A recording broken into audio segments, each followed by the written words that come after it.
Monsieur le ministre. La parole est à monsieur Stéphane Demilly. Merci Monsieur le Président. Ma question s'adresse à Monsieur le ministre d'État en charge de la transition écologique.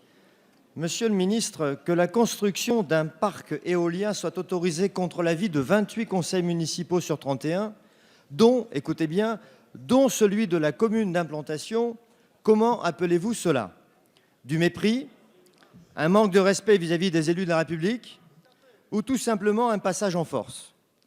Si l'entame de ma question est un peu directe, et je vous prie de bien vouloir m'en excuser, c'est tout simplement parce que l'ancien maire que je suis ne peut pas concevoir que l'arrivée de mâts éoliens de près de 100 mètres de hauteur se fasse contre la volonté des populations et de leurs élus locaux. Ce sont les premiers impactés, mais ils ne sont pas entendus. Ils rendent des avis négatifs, mais peu importe, les autorisations sont données. Vous le savez, monsieur le ministre, je partage votre volonté de développer les énergies renouvelables, mais pas à n'importe quel prix et pas n'importe comment. Pas contre les élus locaux et pas de façon anarchique. Certains territoires sont aujourd'hui à saturation, notamment dans mon département de la Somme, champion de France en termes de puissance éolienne installée et maillot jaune en termes de mitage du territoire. Le gouvernement souhaite rétablir la confiance avec les élus locaux. Eh bien, voilà un cas d'école concret. Proposer qu'une implantation d'éoliennes ne puisse se faire, qu'avec l'assentiment du conseil municipal de la commune directement concernée, ça me paraît d'ailleurs être un minimum, et qu'avec une majorité favorable des communes voisines. Qu'on ne se méprenne pas, monsieur le ministre, l'objet de ma question n'est pas de relancer un énième débat du pour ou du contre l'éolien, mais bien de poser sur la table le sujet d'un réel pouvoir des élus locaux face à des aménagements dont l'impact est énorme pour leur territoire. Merci, monsieur le député. La parole est à monsieur François de Rugy, ministre d'État, ministre de la Transition écologique et solidaire. Merci, monsieur le président, mesdames et messieurs les députés, monsieur le député Demilly.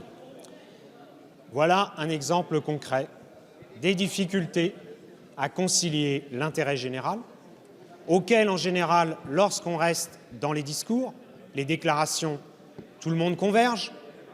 Tout le monde converge pour dire qu'il faut développer les énergies renouvelables, qu'il faut développer une énergie propre et décarbonée, c'est le cas de l'énergie éolienne.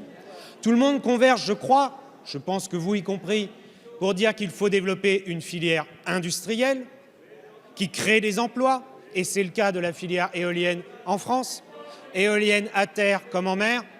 Mais évidemment, c'est beaucoup plus compliqué quand on arrive à l'échelle locale et à l'échelle des intérêts particuliers. C'est normal, c'est la vie d'un pays qui a une stratégie pour l'énergie, une stratégie nationale. Et je vous le dis, monsieur le député, la politique de l'énergie, elle restera une politique nationale. Car sinon, eh bien, tout le monde voudra avoir de l'électricité, mais personne ne voudra avoir sur son territoire d'unité de production d'électricité.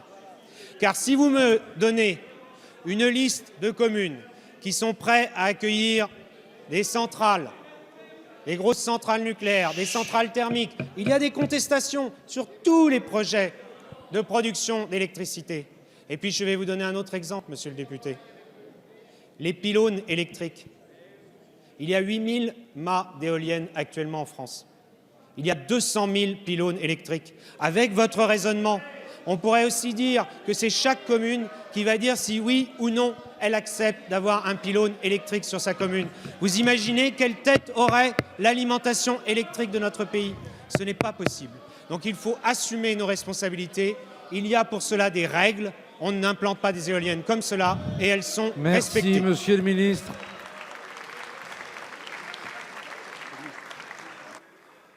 Chers collègues, je ne sais pas si la réponse vous aura satisfait, mais je vous souhaite tout de même un bon anniversaire.